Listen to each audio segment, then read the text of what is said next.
Updates at pinakahuling mga usapin sa mundo ng palakasan. Atin ang pakinggan dito sa Ang Pilipinas Ngayon.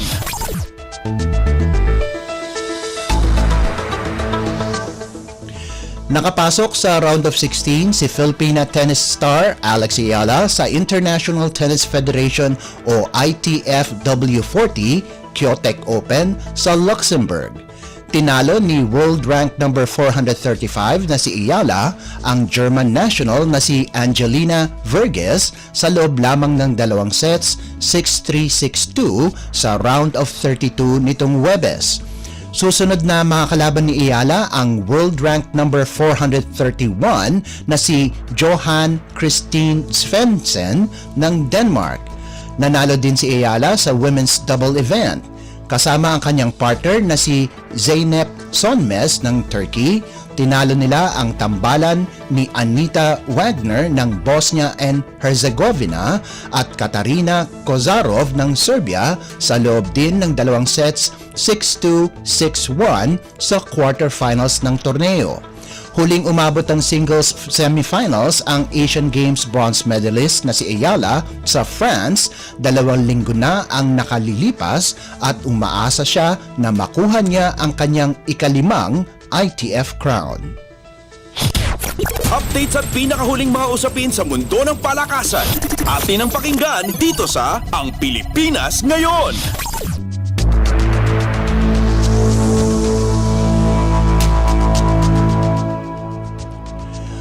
Umaasa ang Signal HD Spikers sa kanilang mga batikang players para kunin ang dikdikang 25-23, 22-25, 26-24 at 26-24 panalo sa F2 Logistics Cargo Movers para mapalakas ang kanilang tsansa sa semifinals ng Premier Volleyball League o PVL All-Filipino Conference Eliminations na ginanap sa PhilOil Eco Oil Center sa San Juan, Huwebes ng gabi. Pinangunahan ni Ces Molina at Jovelyn Gonzaga ang huling 2 sets, dala ng kanilang determinadong playmaker na si Jel Cayuna para kunin ang panalo. Ito ang ika-5 sunod-sunod na panalo ng Signal at ika-6 sa kabuuan kontra sa 2 talo na nagbigay sa kanilang sa solong 4th place sa team standings. Nagtapos ng may 22 puntos si Molina habang nag-ambag si Gonzaga ng 15 markers. Malaki din ang tulong ng ilan pang players sa kanilang veteranong players na sina Vanny Gandler, Rosalyn Doria at Riri Meneses kung saan nagbigay sila ng 13, 12 at 11 puntos ayon sa pagkakasunod. Nakagawa din si Cayuna ng 4 na puntos bukod sa 22 excellent sets para kunin ang Best Player of the Game award. Updates at pinakahuling mga usapin sa mundo ng palakasan. Atin ang pakinggan dito sa Ang Pilipinas Ngayon.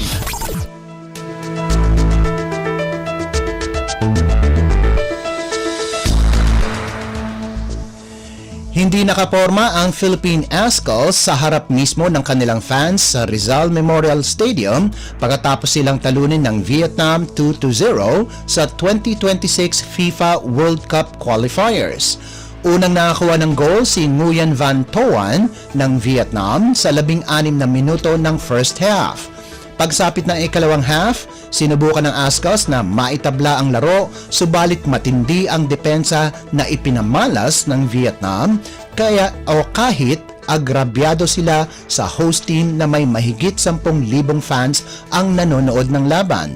Naipasok naman ni Nguyen Dinh Bach ng Vietnam ang goal sa kanilang extra time para tuluyang selyuhan ang kanilang panalo 2-0.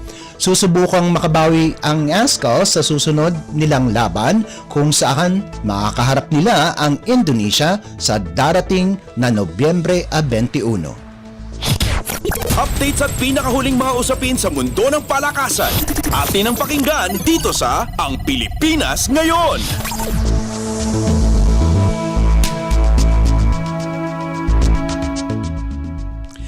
At yan ang pinakahuling balita sa larangan ng palakasan. Para sa Radyo Pilipinas World Service, ito po si Leo Magpayo. Magandang araw. Updates at pinakahuling mga usapin sa mundo ng palakasan. Atin ang pakinggan dito sa Ang Pilipinas Ngayon.